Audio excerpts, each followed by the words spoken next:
I don't know what to do with you sometimes. Well, we're rolling. Yeah, you can fly to Virginia and go to a ska festival with me. I'm not going to. Do I just need to enter a new phase in my life? Or am I going to enter the ska phase? Is that what's going to happen? Am I going to be ska forever? Ska is life. It's part of me and it's who I am. I'm never going to change. I mean, after the Aquabats show, it kind of felt that way. You were very impressed with the vibes. I was having a good time, man.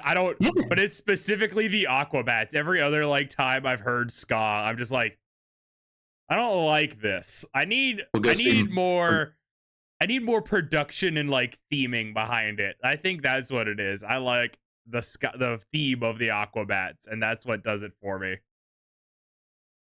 I appreciate what you're saying. However, there are some much higher fidelity ska bands out there. But I like that they're silly and dumb. That's the selling point to me. It's ska. All of it's silly and dumb. Yeah, but they don't dress like shitty Power Rangers. They do not dress like shitty Power Rangers. But the Aquabats didn't do that for the first 15 years of the band. They had the outfits, but they didn't play into fighting robots and having a TV show. I think they tried to the whole time. They just didn't have the following.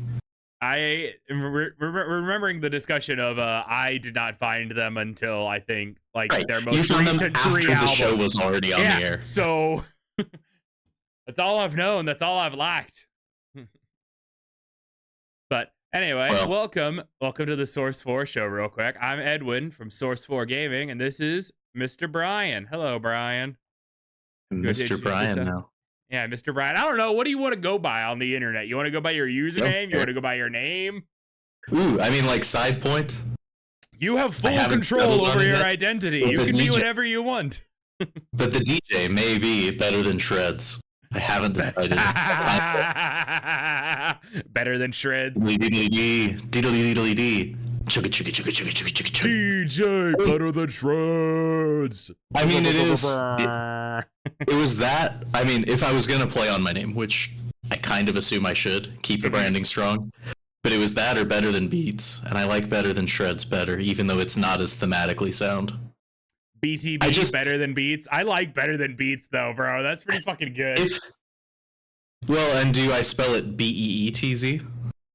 You should. That would be the way to do it. BTB this might Better happen. Than Beats. Somebody will probably steal it from me, but that's why I'm the Source 4 show is SFS. It's just it fits. It feels good. BTB feels good. But part of the problem that I run into is I don't really identify with beats. Very rarely am I going to pick a song based on a drum line. That's fair. Versus if I have a fault, I tend to not enjoy music that doesn't have guitars. There are exceptions. I have 3 or 4 albums that I listen to that do not have a guitar in it at all that are among my favorites. Say Anything did a great album where they just played with a lot of synths. But I don't know. One of the worst Rush albums of all time is when they turned to playing keyboards instead of guitars. Yeah, I get that. I'm kind of in the same way of I mean, I like some electric music and stuff like that, but I don't gravitate towards it. I kind of need guitar in the band. Right, which is why the Beats moniker feels misleading. Be like, hey, listen to this. So yeah, and better than Shreds. Better than Shreds. None of it's trans. Nothing. Not no a sound trans here. Ha ha ha. I got you. I faked you out, loser idiots. You're getting exposed to real music. I know we're going off on a tangent, but I do need to loop back to the fact that I know that you're being a little sarcastic, but knowing what I know about you and your music taste in general, you might be a ska guy. I don't think I am, bro. I know it hurts your feelings, but the amount of folk punk that I know that you like these little dirty trash monsters that are basically ska with less musicianship. Yeah.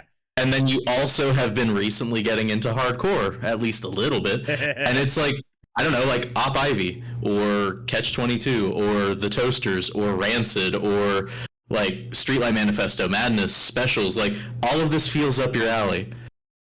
And if you don't want to take yourself seriously, which sometimes you don't, how about Less Than Jake? How about Mighty Mighty Boss Stones? I do kind of like the Mighty Mighty Boston. We do love making fun of Mighty Mighty Bostons because they're the worst that Boston has ever had to offer. Wait, didn't they do that terrible song when George Floyd got killed? They did that terrible album when George Floyd died. No.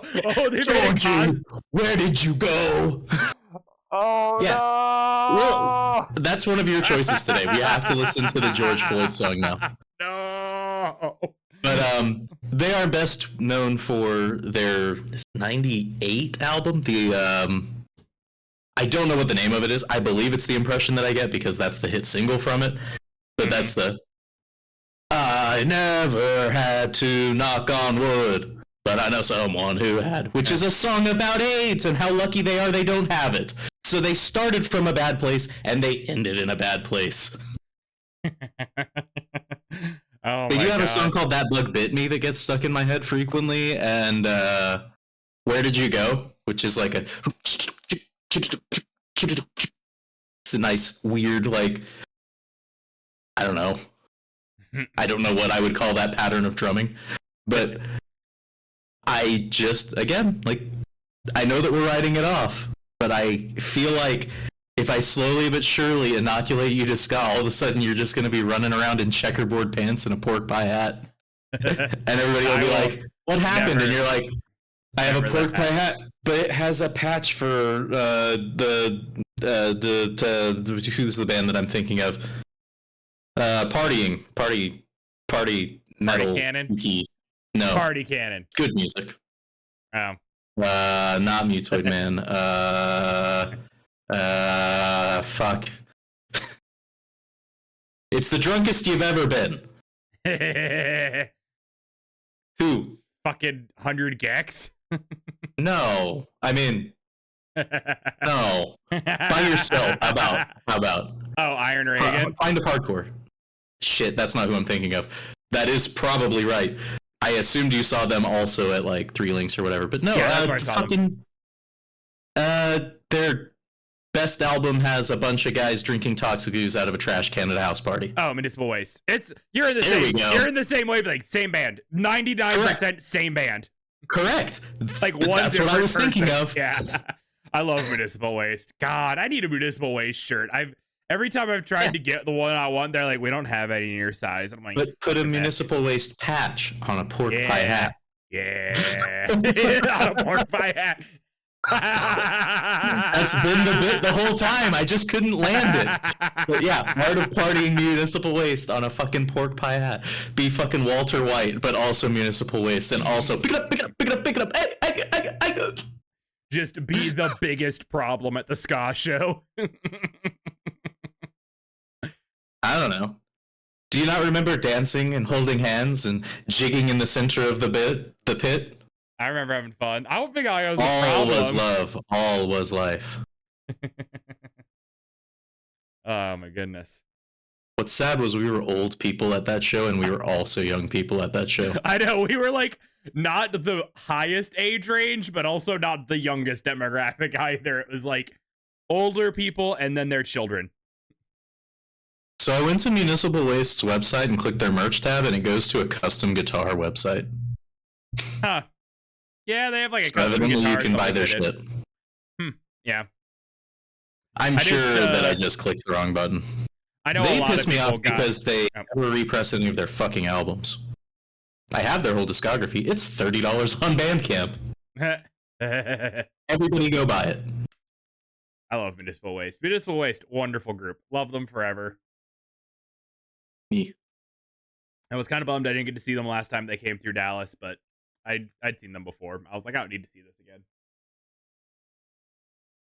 I don't like the venue that they went to. That might be enough of a reason. I don't like the Trees venue in Dallas with Peace and Love. I'm not a big fan. But you liked Gas Monkey? I liked the outdoor Gas Monkey because it was cool and it was like a lake. It was just fun. It was just different. There wasn't anything else like it around here.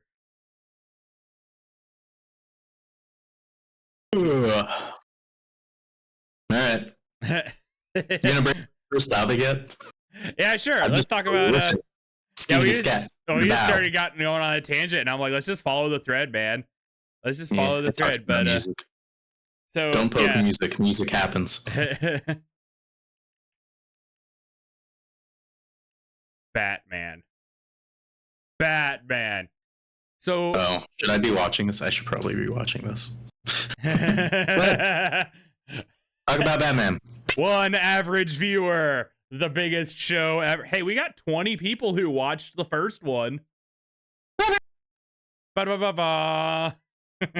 You know that video, right? It's one of my better videos. Is the pug that says Batman? No. Oh. The pug that says Batman.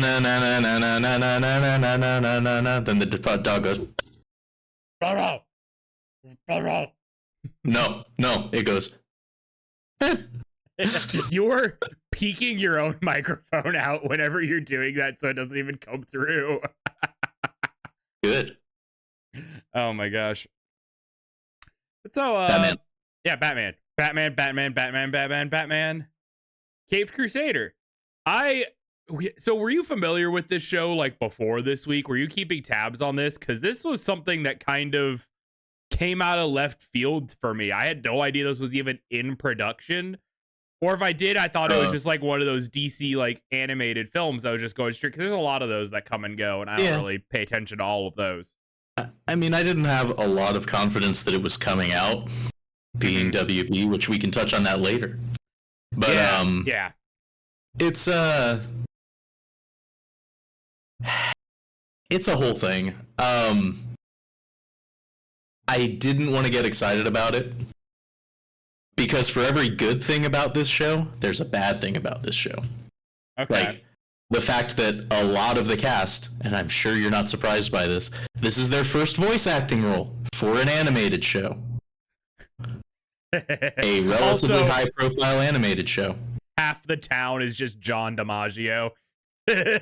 Every random character is John DiMaggio. Like, as soon as I hear his voice, I'm like, there he is. I see him. It's John DiMaggio again.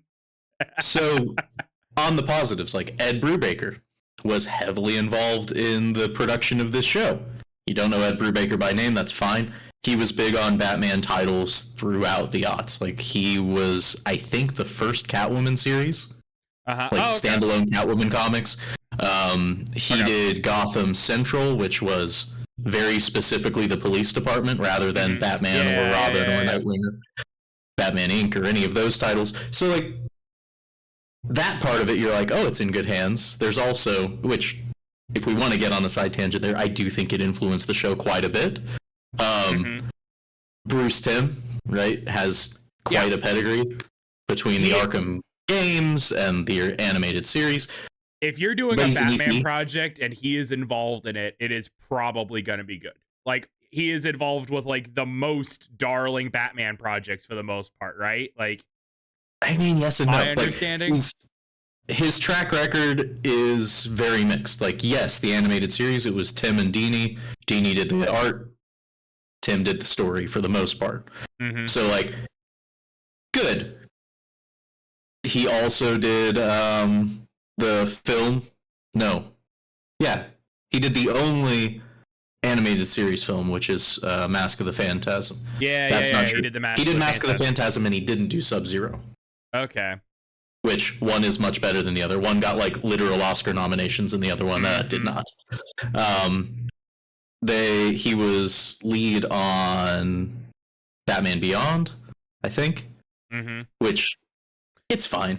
It's serviceable. It's not great. The best part of Batman Beyond is Return of the Joker, and I don't think he had any say in that. Yeah. But like, I just overall enjoy like I came into this blind. Like, I didn't know it existed. I came into it and I was like, what the heck is this? Like, I got an ad for it and I was like, is this a movie? Is this new? Like, because it looked old to me, but it was like, is this new stuff? And it was. I was like, what is this? Let's watch this. And I was very thoroughly surprised and very happy overall with it. Then that's great, because we're going to have different opinions on this shit. But right. I have some negatives, but most of them I've kind of gotten over at this point. But Bruce Timm, since then, has done basically nothing, right? I do believe he's involved in the video games. But outside of that, he's on like a couple of DC movies. Like he has not touched any of the Batman series, any of the Batman movies. Maybe they consulted him, but he's not, like, his name isn't on these other titles. Yeah, this is like front and center. His name is there. Now the bad shit. The other two that are heavily involved as producers, and I think you can very, very well tell exactly where they contributed. One is you Matt don't Reeves. love J.J. Abrams? No, we were going to get there. Matt Reeves is the first one, which is, if you're not familiar, he's the guy that's making the Penguin series. He's also the guy that made the Batman. Oh, yeah. He's very thoroughly okay. He's very mediocre. Also, colors, you can tell I like it partially because I quite enjoyed the Batman. I mean, the Batman was great, except the entire second half of the movie was garbage.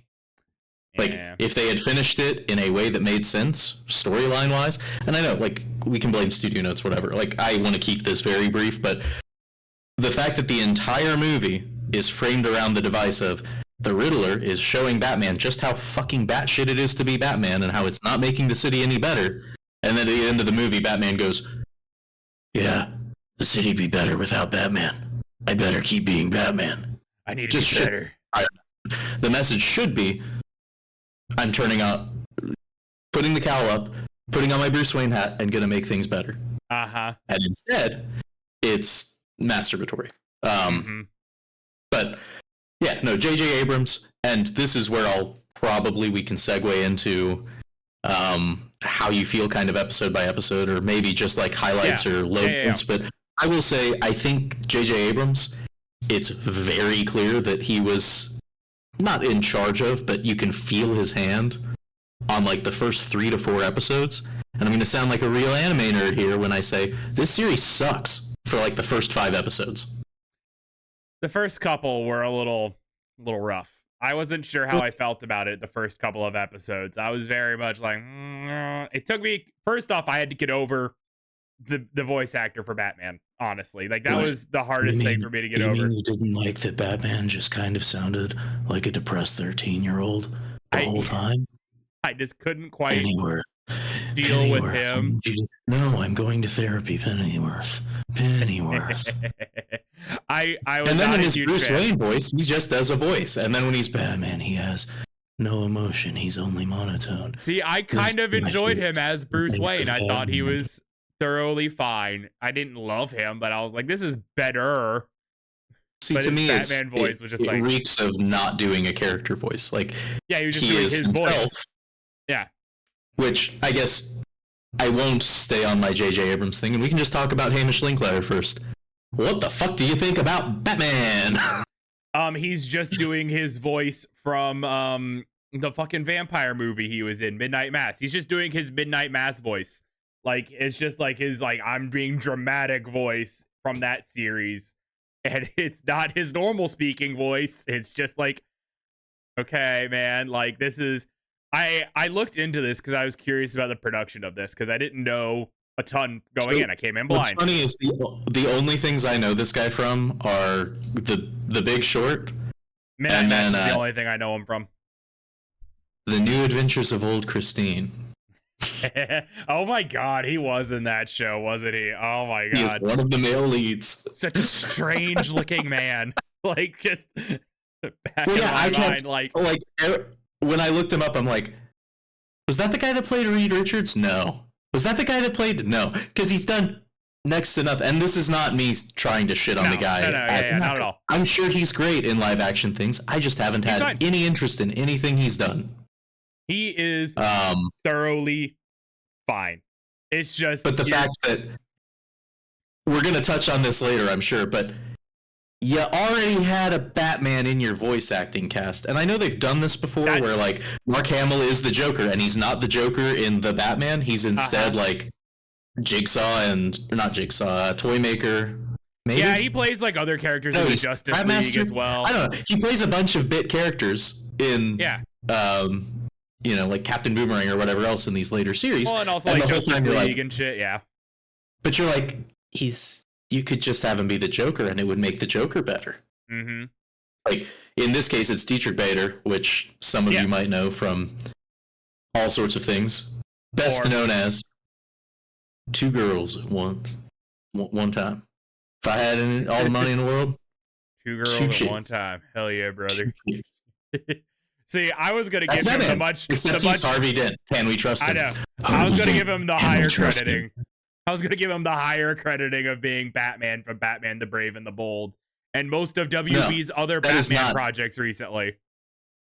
If we were going to poll the audience on what they know Diedrich Bader from, I know it's not that. I would say that's much higher.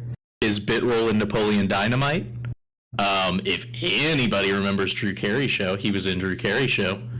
That's probably it. He showed up in a lot of TV shows in my youth. I very much recognize him by sight and know his name, so that's enough to me. Yeah. But you know, he's done kind of like bit roles on like sitcoms and stuff like that, and other like comedy projects. Well, what's funny is to me he's kind of I don't want to say poor man's, but he's kind of the Costco brand, right? He's Patrick Warburton. Yeah. He has in fact done a lot of those roles where it's like, we can't get Patrick Warburton for the sequel. Who should we hire? Oh, it's Diedrich Bader. Okay. Has Patrick Warburton been Batman at any point? Because that would be weird, but also I think it could be fascinating. Let's see. Because in my mind's eye, I'm kind of digging it, just hearing him. I don't think it fits at all. I could do it for like Superman or Shazam. That would make sense to me. Did you know he was in the sequel to Hoodwinked? Yeah, he was in the original Hoodwinked. Did you know that he was in Underdog, the movie? No. He's in so many things. If you've got like $10 and a sandwich, you could get Patrick Warburton for your project. Did you know that he's part of Star Tours? the live action ride at Disney World. Welcome to Star Tours, Patrick Warburton. I know him mostly as Brock Sampson because we love Brock Sampson. He voiced Joe from Family Guy. Detective Cash in The Batman, and that appears to be the only mention of a Batman in his whole filmography. Interesting. I don't know. I just went on a side tangent with that one, but I like Diedrich Bader, and it's like Diedrich Bader, right? Diedrich Bader. I love him as Batman in the other projects that I've seen him as in. So like the second he showed up as Harvey Dent and I heard his voice, I was like, wait a minute, is that fucking Batman? Why is he in this show too? He should be Batman. He's great as Batman. Not to shit on Hamish or whatever, but I'm just like, you got Batman right there. What are you doing? Why are you doing this? I guess he only wanted like 4 sessions instead of 12 of recording. I couldn't tell you. That was by far my biggest, like, that's probably my biggest misstep. There's a lot of things that I didn't like, but that is the biggest one, is just the fact that Batman's not great. I assume if it's successful, they're not going to remove him from that role. He grew on me towards the end, but I still didn't like love it. You know, I also didn't quite finish. I got like 2 episodes left. I didn't quite have enough time to finish the last 2 Harvey Dent episodes. You're missing the ones where things happen. Because the middle, where it starts to pick up, there's not a whole lot of development. I was enjoying it. I liked those, but anyway, go ahead. I will say I think it was a microcosm. Like, if you've only got 2 left, then you probably did see the Harley episode, which yes, it's another character that I think's interesting, but the voice acting wasn't very good. It was fine. I liked it. I liked that she wasn't trying to do like the typical New Jersey Harley Quinn accent or whatever. Like she wasn't doing that. I'm not looking. Well, I mean, I kind of am looking for people to sound like they're from New York in a show that's set in New York, or Gotham. But the fact that it was just flat, like all of the line reads were flat. Like it didn't feel like there was any emotion behind any of it when he's in therapy. Yeah. It's just, I don't think this is good for you. I don't think you're getting anything from it, but I'll sign your papers because I don't think that you're a danger to yourself or others. they very much did like television style performances of like being pretty flat and like you're playing close to a camera, which I guess worked. I don't know. For the whole tone of the show, like everyone talking like that made sense. And then John DiMaggio would always pop in and be like the loudest person in the room immediately. It's like, oh yeah, there's the voice actor right there. There's the professional voice actor. But, you know, it's a challenge because it's Warner Discovery. They probably had to make concessions to make the show work. Yes. I can't write off too much of it. However, you'd think, like, here's the thing. Most of these people are names, at least sort of. Like, yep. I don't know them, but they've been in things. That's why I think some of them are cast the way they are. Like, it very much feels like some of them were like, oh, this guy was really hot in Midnight Mass. Let's get him in this project because that was really hot 2 years ago. Let's get him in here. But if we chucked, right, if we threw these roles out there and said, hey, voice actors of the world, what would you like to be in a new Batman series that's supposed to be a throwback to this great animated series? Do you think you could have got better people than people who played a bit role in some TV shows? Mm-hmm. Do you think you could have gotten, you know, we always joke about, like, oh, well, you know, actually, I can't even remember the names of the guys. Who's Nathan Drake? Nolan North. And who's the other guy that does everything? Troy something or other? Troy Baker? D. Bradley Baker.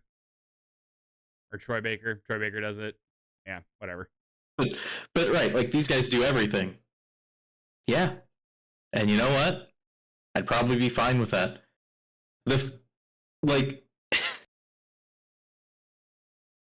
Do I think they'll get the best, you know, performances out of everybody? No, but do I think they would have been more animated, more interesting than these? Yes. Uh-huh. Like, they hired Grey Griffin, right? The original animated series Selena Kyle. And they were like, what if you just do voices for random characters? Yeah, the bearded lady, radio operator, newscaster, party goer. Some character named Julie from the episode where they're at the carnival or whatever.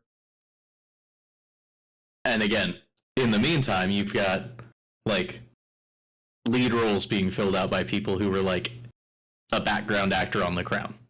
Yes, like... Part of a comedy from the early aughts that nobody really watched. Well, that to me feels like it's a little bit of a remnant of like these legacy media things not really caring about animation or not thinking people care about animation if we don't get in like these live action, like quote unquote stars or something, I guess. You know? Yeah, I don't know. I've got some more thoughts on that will probably be a perfect segue once we're done with Batman, but I don't want to steer away from this just yet. Yeah. Touching on what I said earlier, so the first 3 or 4 episodes, and actually, if you'll indulge me, let me pull up the episode list. Yeah, because I've got them. I do think so. Okay, so episode 1 was the Penguin episode, and it actually feels relatively unique.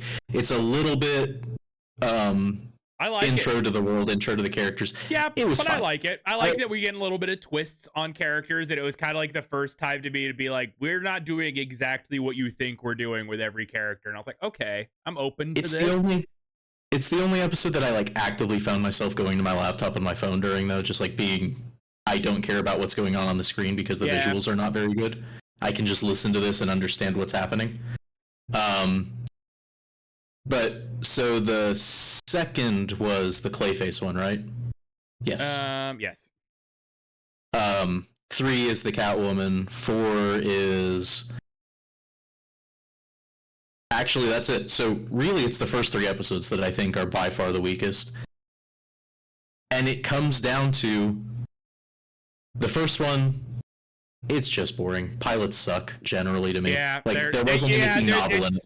Yeah, I like the take on the Penguin. I thought that was very fun and interesting, and I thought the voice acting was very, very good. That was the part that I was like a big fan of. Is they were like, "We're not afraid to kill anyone." That's a huge part of the Penguin. Like, I know that we make fun of it a lot because most of the portrayals are like Danny DeVito or the guy from. They're funny, right? He's comical, and comics accurate Penguin is he's the scariest fucking crime boss. Yeah. There's a reason the other families go away, and Penguin sticks around. Uh-huh. But anyway, I found the take on the character interesting. The episode itself was just very meh. It was you have to meet Barbara, and you have to meet Commissioner Gordon, and you have to meet the crime bosses, and you kind of have to meet Batman, but not really. And you have to establish the fact that Batman's a vigilante and not accepted by the police department, because we couldn't have possibly had that not be a plot point of this series. Like, it's not something that's been hashed to death. And that's episode 2, right? So, unfortunately, it sits in the shadow of Feet of Clay. And so what I think really happened here is they tried something. And it really feels like we're trying to do kind of a smorgasbord for this first season. We're going to see what works and what doesn't to see what we can do in the future with this show. Mm-hmm. And they did... Similar to the animated series, it's a very contained episode. There's nothing that happens in that episode that informs either things that happened before or after that episode. Yeah. He loses his girlfriend. He goes and finds the girlfriend, or tries to find the girlfriend. They uncover this. Well, they uncover Clayface, right? And it's, you know, we'll go down half a rabbit hole here, but it's the golden age portrayal of Clayface. It's very much a Boris Karloff, or literally named Boris. Is that Clayface's name? Yes. Always? Okay. Yeah. Okay, like his story, I'm sitting there, I'm like, this is literally, they're doing the story of if he was Boris Karloff. Like, he is literally... Yeah, so the original Clayface is supposed to be that, like, character actor that could never... Like, this is very accurate to the Golden Age portrayal of Clayface. And then they tried to add some pathos, right? They tried to do the animated series thing of, and this is why we care, right? And, unfortunately, they did it better in the animated series. Feet of Clay is phenomenal. It is heart-wrenching, and you really get into this character. And in this one, he's kind of a bad guy. Like, that's it. Yes, he's losing his youth or whatever, or he never had the face for it, and I guess he's in love with the starlets that he works with, but, like, it just didn't land. The third one, right, I liked what they did with Catwoman, where they didn't necessarily make him obsessive over it, because... It kind of feels like we're making a branch in the narrative. I liked that she just kept seeing Batman and being like, that's a good fucking idea. I should do that, except crime. And I was like, that's fun. I mean, I like that. It's interesting. That is the gist of her origin. And I like that she's like, oh, that's a cool car. I need to get my own cat convertible now, too. Well, it plays into the whole, you know, basic background of Batman, which is... You know, there's a certain argument that comes up in the comics. It probably comes up outside of the comics of, is Batman the problem? Is he creating these problems? And 100% yes. Like 99.9% of the time you look back at it and you're like, oh yeah, he's encouraging this shit. Like whether he means to or not, he's absolutely encouraging this shit. So that part's fun. The portrayal was fine. It's Christina Ricci, who, like, thumbs up for getting her. I think underutilized in half an episode, because the other thing that episode does that I think is really lazy and dumb is they had to do the origin story again. Yeah, how could you possibly understand Batman? Did you know there's Crime Alley and Joe Chill or Joe Cool, or no, Joe Cool's the camel for mascot, right? Anyway, but it's just... It was so unnecessary, and it wasted all of the momentum that episode got. Like, they could have had 3 or 4 more interesting scenes, and instead it's, what kind of broad wears a pearl necklace down Crime Alley? You're like, okay. But it served as a segue. Yeah. Right, well... It introduced a payoff for later. That was the whole thing. But all we needed was that. We didn't need the therapy sessions. The therapy sessions didn't need to have those flashbacks. They could have just had him... In fact, I thought it would be much more interesting if it showed him, rather than delving into the problems, just deflecting with what he thinks she wants to hear. I think that would be a much better payoff. It'd be a lot more boring animation, I guess, than a strand of pearls falling apart that we definitely haven't seen before. Not 1,000 times. Anyway. But yeah, I mean, it picks up steam as the series goes along, and like, obviously I watched the whole thing, so I can't say that I didn't at least have a driving force behind it. Part of it is it's Batman, and there's something broken in my brain of, I'm probably going to watch it. I really there like are some exceptions. I overall I liked like the art style. I liked that it was moody. I liked that it was kind of less I don't know, like every episode there's some parts where it kind of dragged a little bit, but I liked that we also weren't like always following over Batman's shoulder. Like it was most of the stories are told from the perspective of everybody else, and then Batman just appears. It's like Which is probably some of the Matt Reeves. Because if you don't remember, like, yes, he made the Batman movie, which mostly, if you think about it, how often do you see Batman in the Batman? Batman's not in that movie very much. As Batman, I guess I should clarify, because you do see Bruce Wayne. Yeah. But generally, Batman is treated like a horror monster, right? Yeah. And I think they do that well here. It's one of the things that they did well in Batman 1989. I don't know how recently you've watched that, but like the old Tim Burton Batmans, Batman is treated... I watched that pretty recently, but yeah. Yeah, but he's not on stage doing a lot of coordinated fighting for the most part. He shows up and the thugs lose their absolute minds. Yeah, he can't move his neck. Because there's a giant vampire bat-looking man that just flew up on a stairwell. A giant man bat and Jordan's showed up and is going to kick my ass. Yeah, well, I mean, I guess I'll take another tangent there of it never could settle on a theme or a tone for me. Like, you're talking about it being somewhat more mature and a little more grounded, maybe realistic, I think, are all things that you would describe to. Okay, so they added guns, and then the guns don't do anything. Yeah, they don't shoot him very often. And I'm not saying, like, there needs to be a bunch of gore and everything else, but, like, when people get hit by bullets, something happens beyond them moving. Yeah, slightly. Outside of like the one episode where it's a plot point that the young cop got shot defending Commissioner Gordon, and they're like, we got to get him somewhere safe. He needs to go to a hospital. So either you don't show the violence at all, right? You see them fire the gun, and then off screen you see a silhouette or something, right? Yeah. You can do it artfully and make the stakes still very real, or you lean into a higher rating. I'm sure that's what they were trying to avoid, but show some blood. Yeah. I'm not begging for it, but if you're going to have a bunch of guns, you're going to have people getting shot, like, don't make it look like they're getting hit by a taser or a tranq dart. Yeah. Like, because it did. It took away from a lot of the, like, drama of certain episodes. How'd you feel about the last episode you watched? Since you haven't finished it off, I'm not going to talk too much about Harvey, but I will say 9 and 10 are by far the highlights of the series. So the last one I saw was the Carnival episode. Yeah, the Carnival. Right, it's 8. The only supernatural episode. Well, second, third technically. I would call it the only supernatural episode. I would say the others are much more superhero fare. Like, this is magic. And the one before it has the ghost horse, the ghost gentleman or whatever, who's literally a ghost. I kind of wish he wasn't actually a ghost. It was just like a dude. Ghost. Yeah, that's but it was funny. I was like, it did subvert my expectations when they're like, oh shit, it's gonna be the guy who has the house. He's gonna be upset that he's selling the house. And it's like, no, it's just an actual ghost who hates that guy. And that guy's like, yeah, fuck him. I don't care. Yeah, they played around with Scooby-Doo. Surprise, surprise. Tear this house fucking down. I was like, all right, fine, yeah.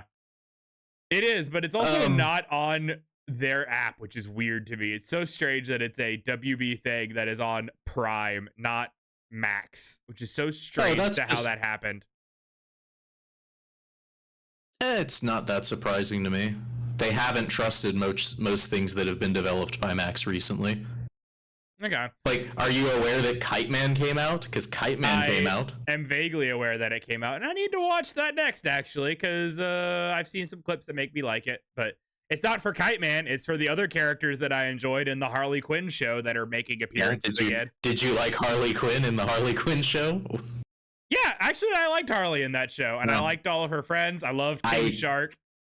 I can't stand Kaylee Cuoco. Big Bang Theory. Whatever. Yeah, it's fine. Her line deliveries. Again, you got the better version of that still around and still doing the voice. Just hire her.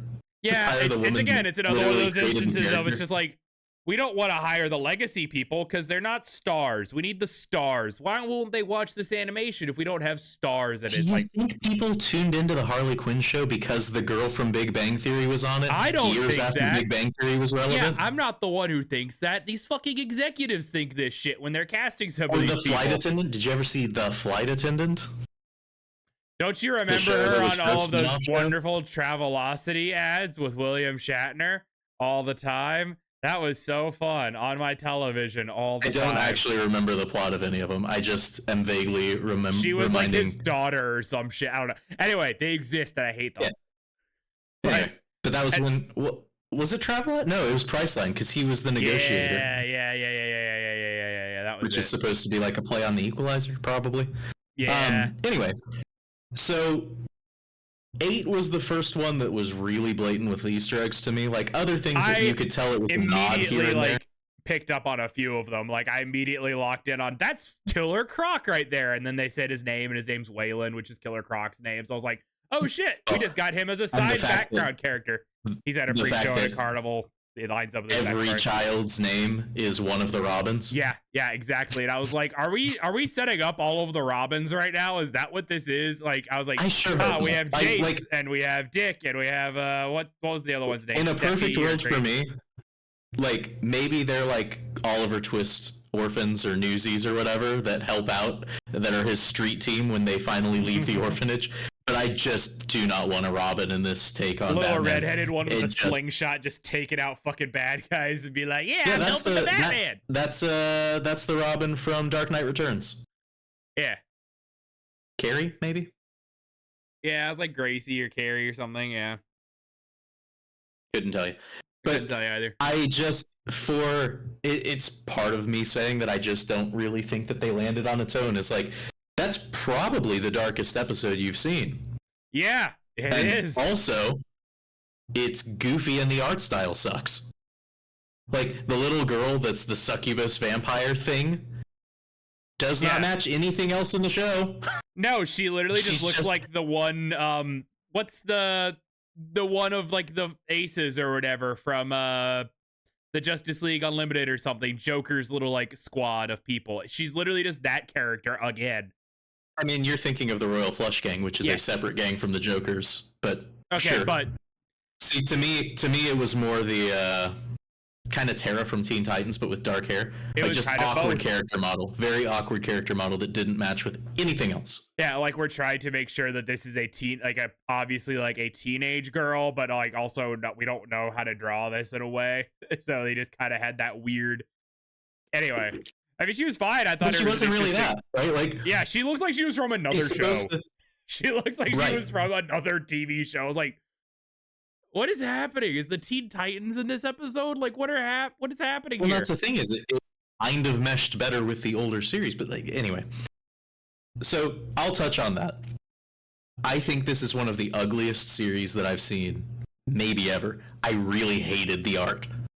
I think that the city design is uninspired and flat, and the characters move like cutout dolls. Like, everything is stiff to the point where you can tell that there's not a lot of love, there's not a lot of hand-drawn animation going on, because there's no elasticity. Like, when a character moves, it looks bad. When they're doing fight scenes, it looks bad. When they're doing stagnant dialogue, I don't know why you do that in animation. It's painful to me. 2 guys talking in a room, don't do animation. Don't do it. Maybe it's my tolerance of I watch a lot of animation, then I'm like, I love this. This was great. But I also like Invincible and like other animated things that Prime has put out that, you know, can argue probably don't look the greatest. And I think this is miles above those shows. I think the character designs are interesting.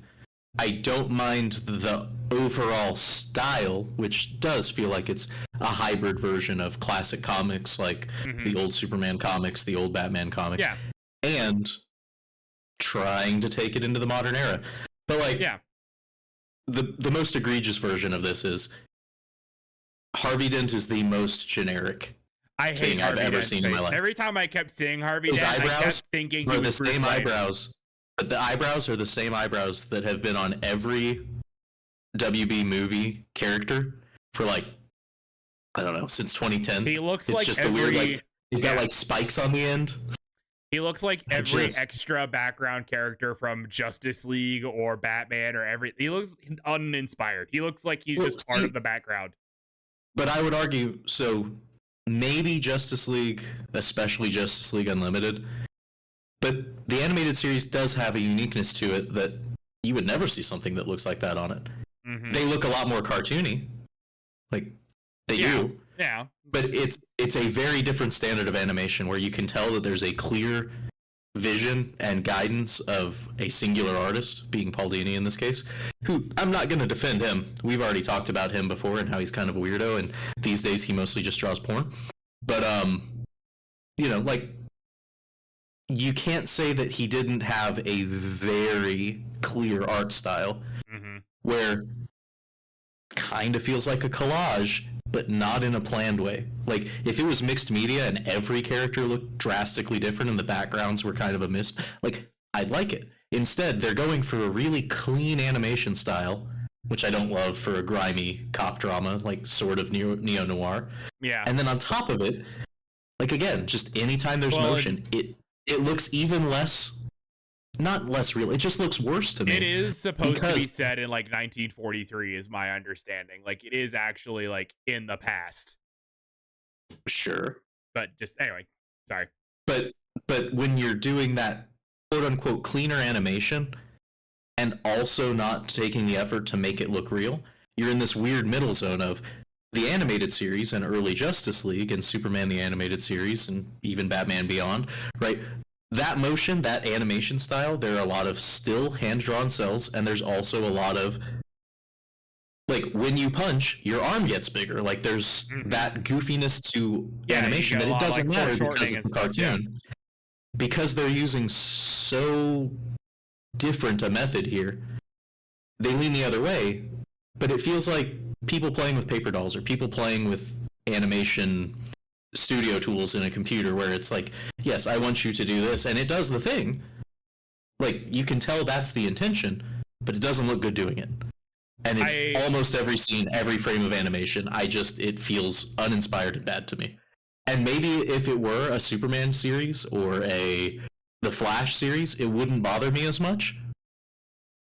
But because you're so focused on the human element and the quote-unquote realism of it, it just feels weird. I don't know. That makes it more fine to me because it's just most of the scenes are just people in a room talking, and like I don't really notice it as much. I get kind of sucked into it with the backgrounds, like it lands me there. But also, like, but in that case, add shading. Yeah. Specifically though, like episode 4, I think probably has like the best animation in the entire season, which is the Firebug episode. Like, I was actually very happy with like the scenes of like when they're burning the houses down and stuff. I was like, this is great. The animation looks awesome. This is interesting and visually like pleasing to look at. Like, I liked that a lot. Well, I've got one last gripe, and then I'll leave it be. Music sucked. Yeah. I literally couldn't tell you any of the music in it. That's how much it was unnoticeable to me. Yeah, it's Friedrich Weidman. His probably biggest credit is that he did Star Trek Picard. But just anything Netflix, Warner Brothers, Discovery for like the last 5 or 6 years, like 50-50 chance his name's on it. I was gonna say, like, hey, we need filler music, we're gonna hire the filler music guy. Yeah, I was gonna say, like, this is a bigger issue to me overall in like a lot of media recently, is like I couldn't tell you the background music of 90% of the things I've listened to in the last like 10 years, and it's because they all kind of sound the same to me after a while now. Yeah, for me this is, give me another week and maybe I'll feel differently about it. Maybe another rewatch, like, I don't know. But for something that is so beloved, like, quite literally one of my first memories is watching Batman the Animated Series and Superman the Animated Series and playing their garbage little CD-ROM games. So there is a certain amount of, like, rose-tinted glasses, but, like, it's such a clear artistic vision of the artist and the author working together, and then utilizing the music in such a way that it amplifies and benefits the story, to instead be like so disjointed to where the voice acting's uninspired. The stories, for the most part, like, again, it's the first season. You couldn't tell you where it's going to go from here. Maybe it will. I won't spoil anything. Episode 10 has a teaser that left me super disappointed. Are we doing the Joker again? Oh yeah. So like, not it's 20 seconds at the end of the episode. Of course It's we are. a bunch of chagrined faces and somebody laughing themselves to death with a grimace on their face, and then a guy who's very pale faced going, "Perfect," and you go, okay, yay. Wasn't one of the patients in Harley's like little dungeon dressed as like one of the weird variants of the Joker or something? He was like an old school Harlequin clown or something that I thought was like, you mean elf slave? No, there was another one that was like the white clown suit or whatever, like a very French looking clown. Oh, you mean clown slave? Yeah. That's what they're credited as. That's it. The big baby one, I think, gets a name. Yeah, he has a name. Anyway, go ahead. That was an episode. But yeah, no, like, there was such a synthesis, right? Getting back to my train of thought, there's a synergy between all of these things. And maybe it's just modern art that we don't want everybody to be in the same room. We don't want people collaborating on things, but like, it just doesn't feel like it's got that. It doesn't feel like people are sitting there going, I want this. Let's work together to make this. It feels like, well, I got a tense scene. Can you play something for it? Well, I've got this audio file here. Does that sting work for you? Yeah, sure, whatever. And yeah, for better or worse, I think that's where we're at with a lot of pulp media. And so hopefully this is successful. I mean, it was #1 on Prime, which means absolutely nothing to anybody. I want more of it. I want people to watch it. As much as we might be talking bad on it, I think it was overall successful, and I want more. And there's probably another whole season banked already. That's the way Netflix and Amazon do these things with the animated shows, is they like greenlight and produce 2 or 3 seasons, and then they release them one at a time and act like, oh, maybe it won't get another one, but it's already done and ready to go. Yeah, well, so this is perfect segue, but I'll start with, I don't even know that I want more. I want more. I think it's fine. If they make something great out of it, then sure, I want more. If it's another season like this, fuck this. Give me something new. Give me something weird. Harley Quinn was infinitely more creative and more entertaining. And I don't think that show's particularly thought-provoking or creative. I don't even know that the jokes are all that great. But it was more fun. I love that show. The animation was distinct. But when you watch that show, again, clear direction. Yes, clear they ideas. knew what they were doing. It's batshit, but it's clear. Yeah, it is. Man, I don't even know where I was going after that train of thought. If you don't, then I'll just keep railroading. Nah, I'll talk about. I have a thought. So my thought is like you have a lot more, I think, of an attachment to the previous Batman the Animated Series than I did, because I never really watched it. My experience was like Batman Beyond and Justice League, and that was like my biggest exposure to Batman animated growing up. Like, I didn't. You should fix that. Here's the thing. I've tried going back, and it's hard for me to watch a little bit because it just feels very dated to me. Is the problem? Like, it's hard to go back to sometimes. I don't understand. The animation looks sharper than ever. The voice acting's on par. Some of the themes are fine. Like, part of the problem you'll have is you played at least a couple of the Arkham games already. Is the thing? Yeah, that's the thing. All right, but they were told for the first time in that show. But that's the problem, though. I have the forethought and knowledge of. I'm cursed with the knowledge of the future. Yeah. Counterpoint. You fucking watched One Piece. Suck it up and watch it. And that's me being a shitty anti-weeb. But continuing on, right, on this thought, because I think you probably got most of that out. Like, it's not just the animated series. I've watched most Batman things that have come out. Again, I haven't watched the stupid car show. I'm probably not going to watch Bat I forget that exists. I've watched the Kids Justice League show. I've watched the superhero girls show, the DC superheroines or whatever. Like, I've seen episodes of that. I will give anything a try. This isn't the worst thing I've ever seen. Mm-hmm. But if this is all it is, I would prefer to get something else funded. Yeah. I would prefer something that somebody involved was passionate about. Yeah, it does feel very much like a by the numbers of like, this feels like we saved money, here's cereal, enjoy. We need more Batman. We need the Batman that's worked before. Let's bring the guy who did that Batman back and just do it again. So here's my cynical take that I wasn't necessarily going to get to, but they absolutely just made this so that we can put the director of the Batman TV show or Batman movies name on these, because when Batman was successful before, not the Dark Knight didn't need it. It had the Nolan bump. It had all the money in the world behind it. But when the Batman Burton films were successful, they had a cartoon banking on it. Mm-hmm. That's it. That's the entire reason I think this exists. Is to it's just the reason the Penguin show exists, which is a shame, because I think the actor involved is great. I still don't have high hopes for it. The fact that you can make a prestige television crime drama starring Colin Farrell as a corrupt son of a bitch, and I'm not excited about it, is a fucking problem. It's a bigger problem to me of this is the stuff that Disney started doing, which is like, I'm tired of movies existing to set up spin-offs. I don't need a spin-off of a character from a movie for every single fucking show and movie that I get. Counterpoint. Bene Gesserit. Dune series. No, fuck it. That's the same thing. It's the same shit again. Space witches. It's the exact space same witches. thing. Nah, it's the space same witches. shit. Space witches. Space witches. Nah. Space witches. Space witches. I will be a Dune hater forever. Muad'Dib! I am a hater. We created this religion that destroyed us. And then set us up for success in the future. It's great. Fucking love Dune. Anyway, all this to say, before we decided to talk about how some of us like Batman more than others, I guess.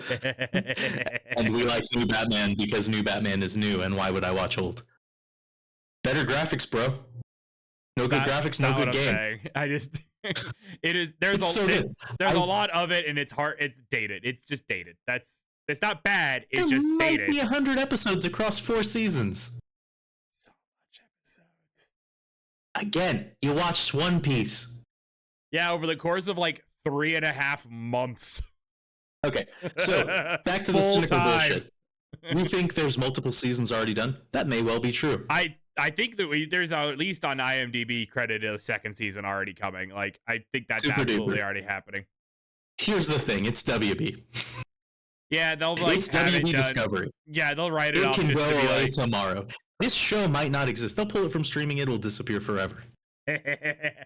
That's why I'm like, please watch this. As much as I hate that it's on Amazon and it has the fucking ads, I fucking hate the ads, and I hate that Amazon keeps putting out the only shit on streaming that I'm like, actually, I want to watch that, and I have to watch it with fucking ads.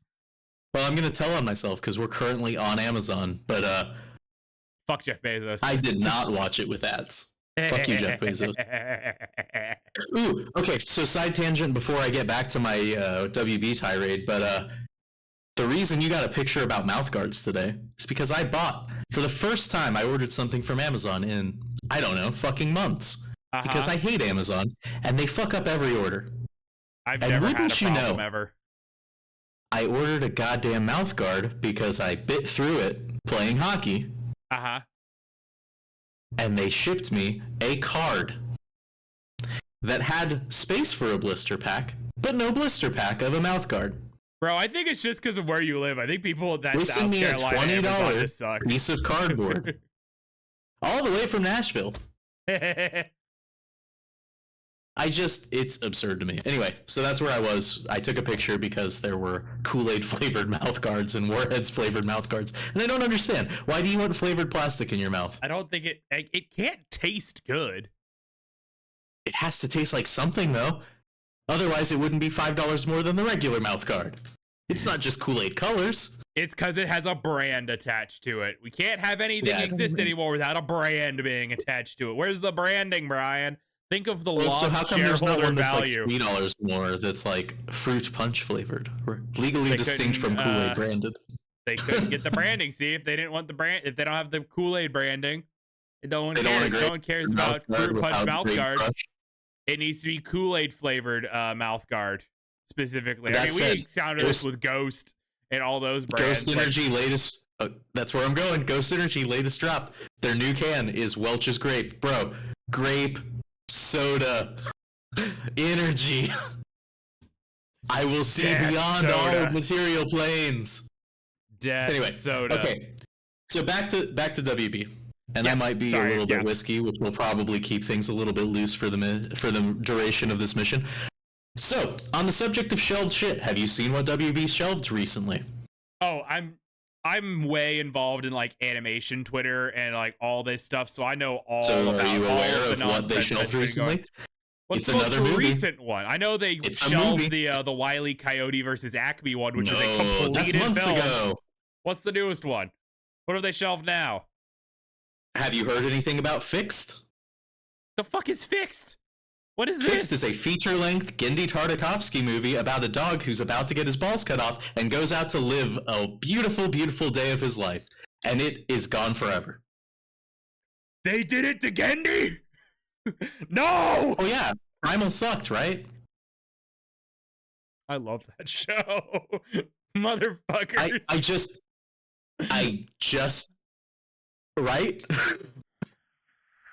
That was this week. So that was announced this week. That's the latest shelving. The other news to come out of Warner Brothers, if you don't have a reaction, which evidently you don't, you didn't know anything about this, but we should look it up at some point. Maybe we'll watch a trailer as we're doing some music stuff, but it's very much it was completed, it's gone.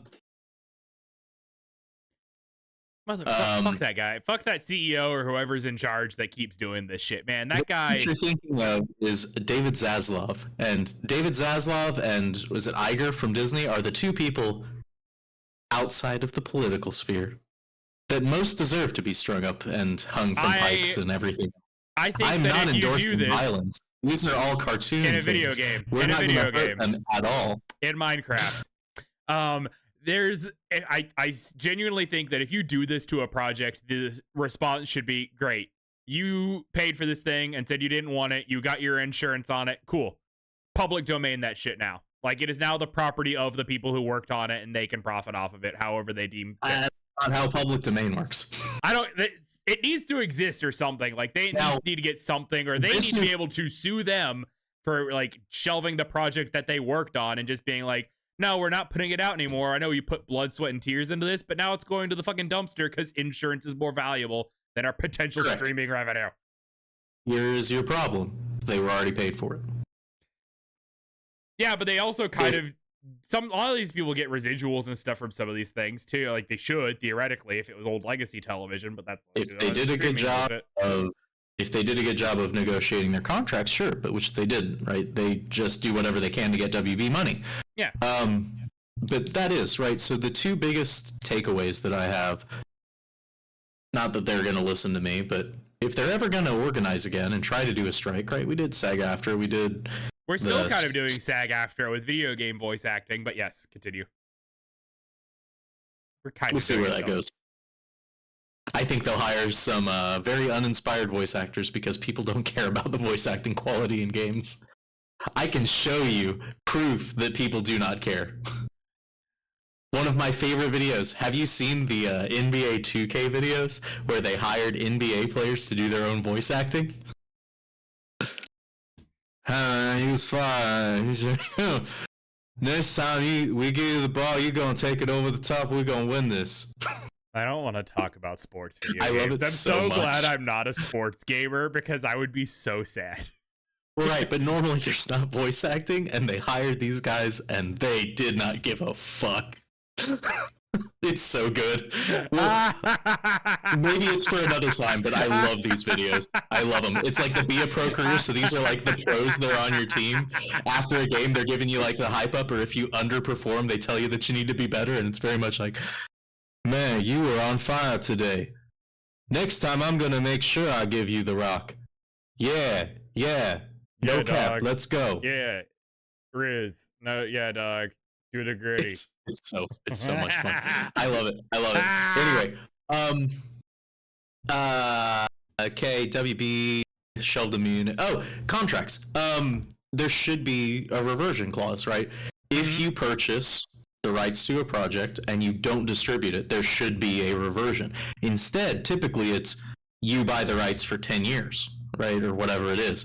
And then until that time elapses, it doesn't revert to you. Like Widest Kids, right? This is, you don't care, but Widest Kids, you know, part of their contract that they signed when they were a bunch of idiot stoner 20-year-olds was, we get the rights back to our show from the Weinstein Company.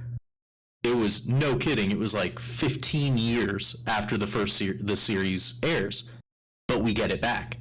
A lot of people don't negotiate for their own property rights because they don't see it as valuable. Either it's going to succeed or fail based on the brand of WB or Disney or whoever else, and they want that content. They want, if you made a Star Wars thing, you do not own that Star Wars thing. F you, F everything you stand for. This is Disney property. You can get bent. Yep. And if people were more willing to be like, no, I own my thing, bye, then you might see something change. But the problem is, starving artists are a term for a reason, and we'll see. Like, it genuinely would have to be a union change to creative intellectual property, and what constitutes as intellectual property, right? If you shelve this movie, for the most part, it seems to be unique, original intellectual property. Like, maybe he featured some Dexter's Lab or Samurai Jack or Primal stuff in the background as a cameo. Yeah, animation, whatever, background drawings. Yeah. But it's not Batman. It's not Harry Potter. It's not Mad Max. It's not, right? Theoretically, that's pretty easy. What happens when you write an Avengers Kids TV show that gets shelved? Yeah. Because, you're probably counting on some residuals or whatever else, but that's part of the calculated risk and the cost of, we're going to park this. Like, there's shitty practices in all industries, and I'm not defending it at all, but what I'm saying is there's going to be some pretty considerable changes that would have to take place for that to actually work. So shifting gears again. Okay, good. I was going to say, well, like, this is stuff that is happening across all industry. It is more of a focus point that we see and people get upset about because it's like something they care about and they consume, and it's getting in the way of their consumption of the product. But it's like, this sort of shit's happening all the time. There's projects that are ready to go that get thrown in the trash for like tax write-offs or whatever the fuck from major corporations. And it's like, we never hear about it and no one cares because it's not Batman or whatever. But it is an indicative thing of overall, like, a lot of things that happen in business, which sucks. Yep. But other WB news this week, their interactive media divisions have declared that they're going to start licensing out to more third parties. Okay. My assumption is Suicide Squad sucked so hard that they're exploring new avenues. Right? Part of this is, I'm sure they just want to make Harry Potter everything and Looney Tunes everything, and they saw the success of Multiversus and they want to chase some of that. Well, like, I'm still boycotting. Also, I don't give a shit about that world, and I don't like the art direction of the films, but, like, Harry Potter's not my thing. You know that. I don't need to go on record. I don't need to get the Potterheads angry. It's fine. It was a very integral part of my childhood. Novel series. Looking back at it as an adult, I don't understand how adults loved it. I don't know how adults loved it this well. If you're going to sit down and watch a Disney Renaissance film every night, more power to you. If you want to rewatch all of the Harry Potter movies, more power to you. Like, I can't take a real stance on that other than it's not for me. However, yeah, I'm with you. They made a Harry Potter game, and it's the biggest fucking game that they've made in money. decades. Made them so much money. Like, probably since Arkham City, maybe even Arkham Knight. They're so mad that one wasn't the live service and they couldn't sell people fucking shaders for their fucking brooms and robes or whatever the fuck. They're so mad that they can't. That was not a live service. That one doesn't have in-game purchases. I think that was like a very specific part of its development, if I remember correctly. I know what you're saying, but they didn't have microtransactions. They just had a whole lot of weird little DLCs. Yeah. You know, not microtransactions. Slightly beyond micro, but not macro transactions. Macro, mini, massive transactions. Yay. I mean, you are aware that like in the last month they've announced a sequel, right?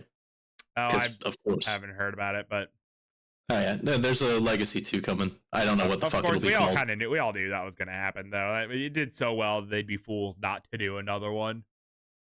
Yeah, again. But the point being, they saw how well some of these things did that they sort of outsourced, and they were like, yeah, I don't think it'll do that well, but we have to have something because otherwise we revert licenses and everything else. Maybe we'll get some more interesting Lord of the Rings games. I know that all of their shit's owned by Focus or Raven or whatever, one of the European interactives that's mostly owned by China. So who knows? Who sees? It's the same people that own Coffee Stain and Ghost Ship own the license to Lord of the Rings after Gollum hit so fucking negatively. Yeah, it's like Embracer Group or some shit. There you go. Or Saber, one of them. It's one of those two. They're the same thing, basically. Just different flavors. They're different. But yeah. Yes, big people not do games we like too very often. Not good. They buy thing we like and then make it so they not go further. Anyway, but like, who knows? Maybe this turns into getting some up and coming indie dev that makes a really good roguelite that gets to take a crack at a Mad Max game or gets to take a crack at, you know, like I'm trying to stay optimistic on it. The issue is, it's Warner Brothers Discovery, HBO, etc. Like, far more likely we're gonna get a Property Brothers house management sim or whatever. Like, I know, and some Chip and JoJo nonsense, right? We love it. We're Welcome gonna get some to Guy Fieri's Overcooked 5 Flavor Town Edition. You're all Guy Fieri hit Overcooked. You know, first of all, you say that'd actually probably be a hit, but it would make so much money. Also, I don't think they've got. Do you think they've got anything to do with Discovery? No, I don't think. I don't think Diners, Drive-ins, and Dives is involved with Discovery. Otherwise, it would be every page of HBO. No, brother, it absolutely is. Warner Brothers and HBO is like Discovery, Food Network, HGTV. They're all the same, man. It's all on there. All the Food Network shit's on there. Well, that's not what I was looking for. Evidently, DDD is a 3D systems architecture. What if I do DDND? Diners, Drive-ins, and Dives. You've made the first slab of completely inedible bullshit in a new form that will kill you instantly. Let's try it. I know that you're shitting as much as you are, but are you? I know how I eat. Well, and also, do you want to know where in Philly was featured on Diners, Drive-ins, and Dives that I've taken you? Was it John's? Because I've absolutely done it. Was it John's? No, it was Gall's. It was Gall's Malt House. Fascinating. Really. That place was actually makes pretty good recommendations. I know. I'm shitting on him. I travel. It's now that we've gone through like 20 seasons of that show, it's easy to shit on him. But at the same time, it's like everywhere I've ever eaten that's been a Diners, Drive-ins, and Dive place has been fucking pretty good. Well, and that's basically my take on it. Is I will absolutely try anywhere that he recommends once, in the same way that I would do I do anything Anthony Bourdain recommends, or recommended rather. He's very deceased, but like I'll give it a try. It might be terrible, might be great, who knows. Might give you a heart attack, but most of the time will probably be delicious. There's certainly not going to be eggs involved. Stuff is generally awful for you, but yeah, there's definitely not eggs. I think we've explored that. We've explored that pretty thoroughly. Turning over to video games or video game related shit. Any thoughts on Marathon and the fact that they may have just announced that it's going to be delayed beyond 2025? Oh my god! The whole Bungie ever coming out? No, I didn't think it was coming out in the first place. Like I don't know. It's a very niche market that they're trying to hit first off with that. Extraction shooters? Yes. I mean, there's a couple that are like 50% of the shooter market. You got extraction shooters and battle royales now. That's about all people play. The only extraction shooters I can think of are Escape from Tarkov and Hunt Showdown. Like those are the two that are like the biggest one. Siege is not an extraction shooter. Okay. It doesn't fall into that category. That's more of like a CSGO style of game. It's not. Extraction shooter is a very specific type of game that they were going for with that name and that like genre type. But there's not many of them, and it's very niche. All the games that are in it are like they have a very dedicated fan base, but they're struggling a lot of the time. Like they're boom or bust, and like I was surprised that they were gonna do one. It was gonna be fine, I guess, but I was just surprised that was how they were reviving Marathon. Yeah, I never played Marathon. Like, that wasn't my thing, but I mean, it wasn't your thing because you weren't a PC gamer in the early aughts. Yeah, like, yeah. But it's fine. It was interesting. Like, again, the original is like this trilogy of weird, I think they were originally Apple exclusives that I got a hold of as a trilogy in like 2002, 2003 for PC. Mm-hmm. But like, they were just Doom clones. That's all. Yeah. It didn't survive into the modern era because they made Halo. Bungie has just not been making a lot of things that I've been interested in. And because I follow certain news channels that talk very heavily about what's been going on with Destiny this whole time, I didn't have a lot of hope that this game was ever coming out. And they were banking on the profits of Destiny 2 to fund not just Marathon, but the development for Destiny 2 and a third game that was unannounced. Like there was a third game that they were developing. Destiny 3, right? No, it was an original IP. You're saying continued development of Destiny 2? Okay. Yeah, continued development of Destiny 2 and a third property that was going to be a brand new IP that they were trying to all fund off Destiny 2. You can make the same game for a decade. And I mean, there's theories there might be Destiny 3 coming, but like it's just a series of mismanagement things happening like all the way down. They stretched themselves too thin thinking they were going to be able to go off of the profits of Destiny 2 forever.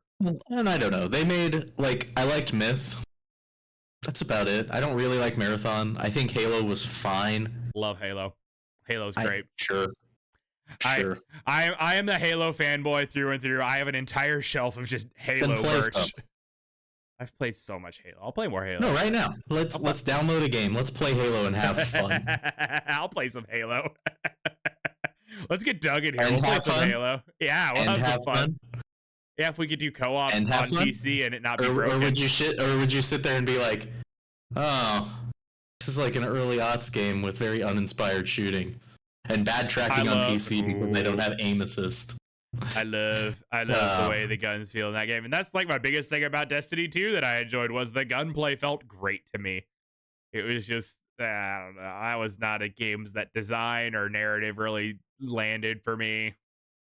It was just too like trying to be high fantasy but sci-fi, and I didn't like it. The world was not grabbing to me at all in Destiny 2. You mean like Halo, but MMO? Halo was at least a little bit more grounded in that it was like you had like the Space Marines and stuff who were like normal people and shoved into like this high fantasy bullshit and being like, what the fuck? That's cool. You got this plasma gun. I got Dune, but worse? Gun. It's good. I like Halo. Like Dune, but worse. Like Dune, but worse. Shifting gears on lazy sci-fi. Just to hurt your feelings a little bit. Did you watch the PvP trailer for your Warhammer game? Because it looked fucking rough. That's not what I'm buying that game for. I don't give a fuck. The first one had PvP and it was fine. It was not good. It was just a tacked on mode. I'm here for the fucking campaign. That's what I'm coming in for, man. And I'm stoked. Everything I've seen from the campaign is people being like, this shit is awesome. It's going to be great. And I'm like, cool. I'm on board. You must live in pockets. Because I feel like most people are like, we've seen a lot of this game. Woof. There's people I follow who like had a preview build like last week. That was like the most recent version. And they're like, this game is great. I was worried about it, but it's good. Yeah, I'm curious as to how they're releasing a 2005 game in 2024 because it somehow feels less sophisticated than the original game. Everything I've seen from it. The visuals are slightly different, I guess. It feels like Uncharted 2 or 3 era visuals. Real grimdark, good for them. You can watch the same animation play out 400 times in the 5-minute gameplay demo. I don't care about the repetitiveness. If it feels good to do it, it's fun. Like it felt good in the first one and it'll probably feel good in this one. I'm okay with it. But the answer is you did not watch the demo. You did not watch the people play stuff. I don't care about the PvP multiplayer mode. Yeah, That's it's not fine. the thing It's I'm fine. buying it for. It was a combination of the co-op and the PvP, and boy did it look clunky and weird. Yeah, Very the legacy. PvP is very much an afterthought that It's it was in the 6v6, first man. one. Yeah. Roll shooter, I guess. I don't know. I watched all of it that I cared to and decided that I didn't need more of it after I watched the single player gameplay and was like, whoo, you're gonna have to sell me on this. If it's free, I'll play it. I'm waiting at the week that shit comes out. I'm so hyped. The biggest disappointment for me was maybe $20. Nah, I'll pay 60 for that shit. I'm gonna play the fuck out of it. Wild. I'm so ready. Chat, who is not paying attention, but I want you to go on record of he is so excited he will buy it for $60 and he will play the shit out of it all the way through. He's gonna pick it up, start playing it, play through all in one day. I guarantee it. Yep, that's what's gonna happen. We're gonna do like a one whole stream of it. It'll be great. It's definitely not gonna be a situation where he gets like 3 hours in and gets very sad. I am ready. I am prepared to accept if it's bad, but I have high hopes. It's gonna be like everything that I've seen makes me feel like I'm excited for it. I loved the first one. The first one's still a great game. Really, Arkham Knight's good. Just ignore the Batmobile. I loved Arkham Knight. It's good. It's mostly because they've been slowly getting rid of like one of my favorite genres of video games, which is like the spectacle fighter games, like Bayonetta and like the original God of War. Absolutely not what this shit is. It's more like it that it's like a hybrid of that and a third-person shooter. Third-person over-the-shoulder shooter. Yeah, but with a lot of melee combat focus in it as well. It's tap Y when thing get near me. Hit them with hammer. Hit hordes of enemies. Kill them. Kill the unclean Tyranids. We will purge them. If you want a spectacle fighter, I will get you a spectacle fighter. No, but I like it. This is not an argument to get away. It's just I love first one good game. First one great game. I played first one so it looks it also made 20 years later and not better. Sorry, 15 years later. I just need more of it. I just need more. Give me Captain Titus going through and killing the shit out of more hordes. They could do orcs again, and I'd be like, yeah, let's fucking go. They're just doing Tyranids. On the subject of sequels being worse than the original, you know what was announced this week? What? Another Borderlands game. Theoretically,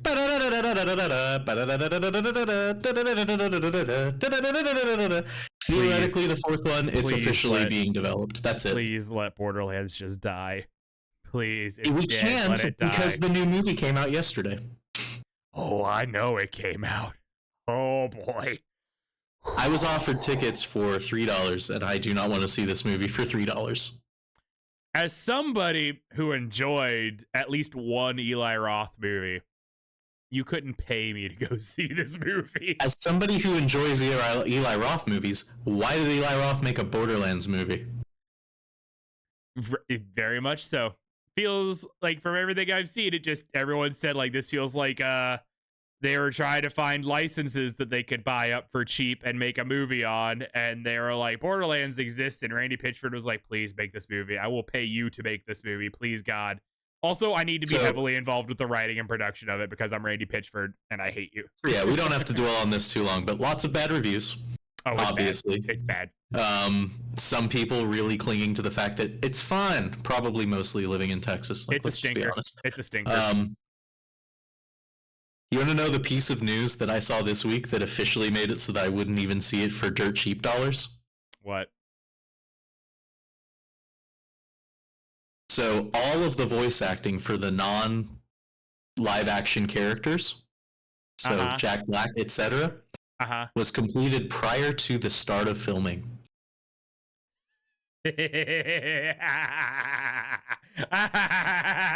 So there were no redrafts on set. There were no rewrites. There was no re-recording. We had Claptrap's voice in the ether, and then we made a movie. We had Claptrap's lines written, and then we made the movie around that. I'm sure that's been done before. It happens a lot. Doesn't look good. Nah, not a great sign. Nah, we can stay on some pop culture stuff. You want to know another piece of shit that's coming out? Oh God, what's coming out? What other piece of shit? Another video game adaptation. Have you heard of another video game adaptation coming?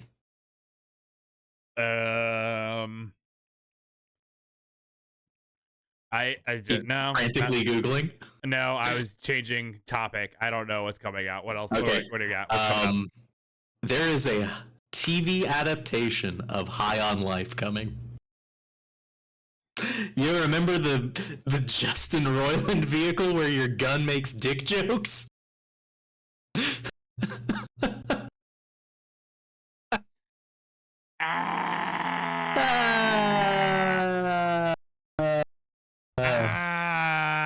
Why?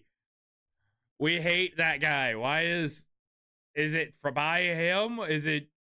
Oh, well, he evidently has come out the other side and paid off everybody involved to where he's totally not in trouble. I mean, he's not in Rick and Morty anymore or his other show. Ooh. Real weird side tangent real quick. But remember how I showed you the guitarist that I really liked? Evidently, he got canceled at some point for some shit that he said, and they replaced him on Squidbillies, and it's early, right? So, like, the main, the fish hat guy, right? Yeah. Do you know who they replaced him with? Who did they replace him with? For the last several seasons of Squidbillies, it's Tracy fucking Morgan. No explanation. He's not doing a voice.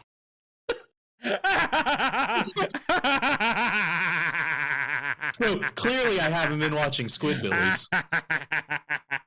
But why? Yeah, I couldn't tell you, man. But like very, very, very interesting to me that they're turning that.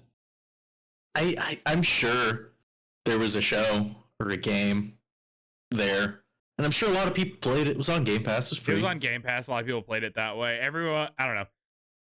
I heard vaguely good things about some of the slapstick in it. I didn't hear anything good about. Straight out of Justin Roiland's pocket. I swear to God, this has to be like something that he is just like funding himself or some shit. I swear. Please, God. I mean, considering the original game had like 3 or 4 people I really liked and like 3 or 4 people I really didn't like for somewhat good reasons. Like, good old Thomas Middleditch, probable statutory rapist. I can't like confirm that on stream, but he definitely wasn't allowed to do anything he was doing anymore.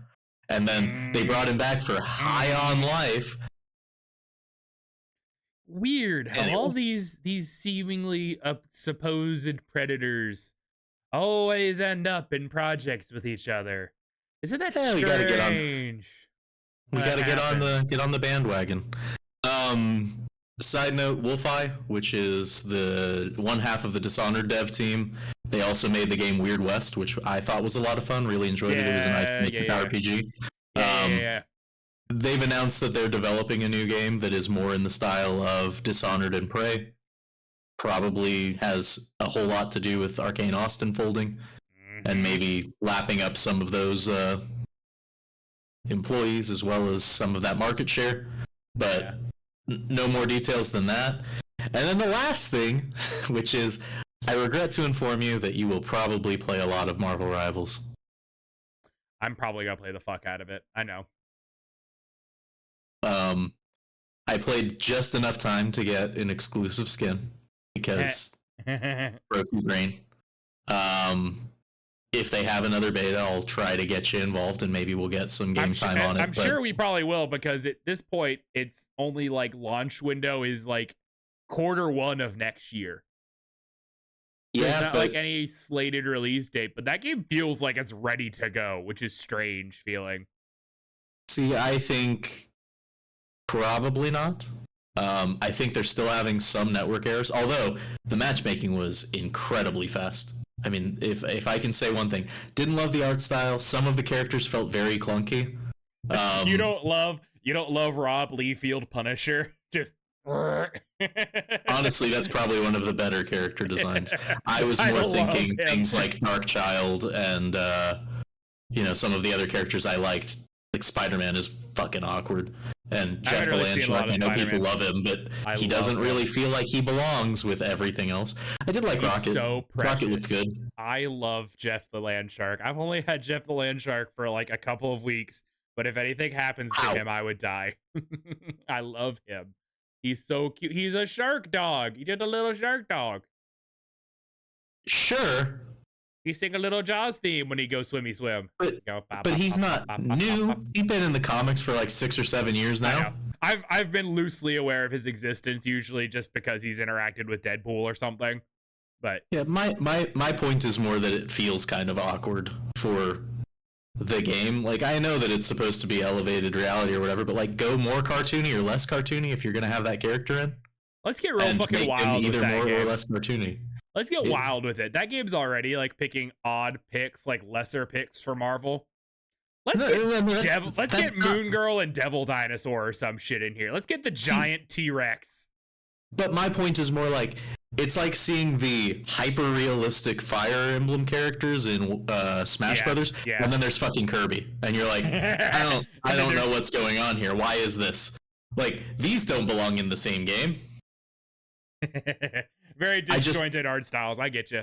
Exactly. I would like a more consistent art style. It's a minor complaint. Also, the voice lines and the music, like, I either need them to record 700 more voice lines or I need them to allow me to turn them off, because if I have to hear Rocket say, "Oh, that fracking hurt," another like 7 fucking times, I will put something through the computer. I don't have a controller, but maybe a mouse. It was like those were my main complaints. That, and nobody seemed to play the characters that I liked, so I couldn't practice like countering myself. Because like Loki was a lot of fun, but Loki is labeled as like a high difficulty player, or character to play. It's a controller character that primarily buffs your allies. It was so much fun. Yeah. Also locked down shit and was beating the tar out of my opponents, so that might be why nobody was playing it. They were like, it looked hard, and then I don't want to be healer, and I'm like, I'm not healer. I am stealthy weird guy that like shows up and backstabs and then heals the entire team as I escape. Okay, so if you're gonna have some other characters added to this game, who would you like pick from like the Marvel roster? Like, who would be like your oddball picks? I mean, off the dome? Yeah, like let's get some just off the dome picks. So it'll probably just be a reskin, but one of the first legendary skins, whatever you want to call it, add Beta Ray Bill. Yeah. Doesn't he have like a staff or something that looks like Beta Ray Bill's head or something? Isn't there like a Thor character that's like really from the clips I've seen, there was like a character that looked like Beta Ray Bill from my POV. There may have been a skin or something that I didn't see, but probably Beta Ray Bill. I do think they went really lazy on Spider-Man. I think you should definitely add a character from the Rogues Gallery. I don't know who you would add necessarily. I like the idea of a flyer to counter the web swingers. Yeah, let's do Hobgoblin. Let's just do Hobgoblin. I was thinking more along the lines of, yes, that was where I was going. Either Vulture or like, I specifically want somebody that flies, not superhero flies. Like, I want a glider type. Yeah. Someone who's not like super. Because like Iron Man was surprisingly difficult to handle because that's how his like mobility worked. Is you turn into a 3-axis flying game. Yeah. But yeah, I mean, like, I would go that direction. There's a lot of room for X-Men, but I'm not a big fan, so like, you can take your pick there. I think there could be like an interesting thing with like if you did one of the goblins of like not having him ride on the glider all the time and like having it be like a support drone or something in a way. I don't know. Thoughts that I've had that off the cuff. The one takeaway that I will have is the game does not have like it's all mobility. There is no I'm going to stand here and shoot. It is very much, I have to stay mobile the whole time. Yeah. And there's a lot of chaos. Like, if they could drop particle effects, like, I even gave feedback in-game. I'm like... That's what I've heard a lot of people say is that... Well, you'll get sniped from across the map. You won't see anything coming, and it'll come through a cloud of damage. And you're like, okay, I just got murdered. And that happens. Like, it happened in Overwatch, but it is. It's a symptom of a lot of games right now, yeah. And with almost no exception, there's probably 3 exceptions to the rule. Everything in this game is a power ripped from Overwatch, but they shuffle them interestingly. Yeah. I will at least give them the credit of, like, the exception is Penny Parker. Like, her entire kit feels pretty novel, where it's like, throw a pillar that spawns spider drones that cause damage and explode on enemies. Like, that was wild. But like, and some of it's stuff from Apex. Like, there's very much all of Revenant's abilities are scattered across the lineup. Yeah. But like, it's good. It's very good for free. Yeah, and that'll be the determining factor. Is in the beta, all of the playable characters were unlocked. If you look closely at the menus, it very much looks like you're going to have to unlock the different characters, and it will probably do more of like the MOBA select thing of you always have these characters in the lineup, in the rotation, but you've got to purchase these additional characters. It's also a mobile gaming company. I have no faith. That's where I think it's definitely be like, it'll be like fucking Smite and all their game and League of Legends like that. You only spent like what, $1,200 on Overwatch. You'll probably spend some money on this so you can have some characters unlocked. You'll really want to play Red She-Hulk. If they did something like, I have Smite. When Smite first came out, I dropped $30 on it, and they were like, if you give us $30 right now, you will own every single hero we ever release for this game for free as part of being like an early adopter of this game. If they did something like that, I would immediately just give them $30. They'd be like, here you go, I'll buy it right now. If you're telling me I get every hero as soon as they come out for freezies as part of being like an early supporter and like grassrootsing this thing a little bit, I'm on board. Let's go. But that was only for Season 1. Now that Season 2 is out, it is a distinct new game. It is Rivals 2.0. No more new heroes. You must pay again. Maybe I know Disney brain. I know. I'm giving them a lot of like hope as an unknown quantity as far as like AAA-ish game is concerned. But if we want to get really weird, like from the Deadpool universe, like I would love to have either Weasel or the like Hammer agent that's his buddy, or Death. Like Lady Death would be so much fun to just have included. The problem is, in the same way that like adding Thanos, like it presents its own issues of like already most of these guys probably shouldn't be fighting against each other. But like when you add god-killing entities, like it'd be like adding Galactus. Like how do you get Galactus on the map? Yeah, how?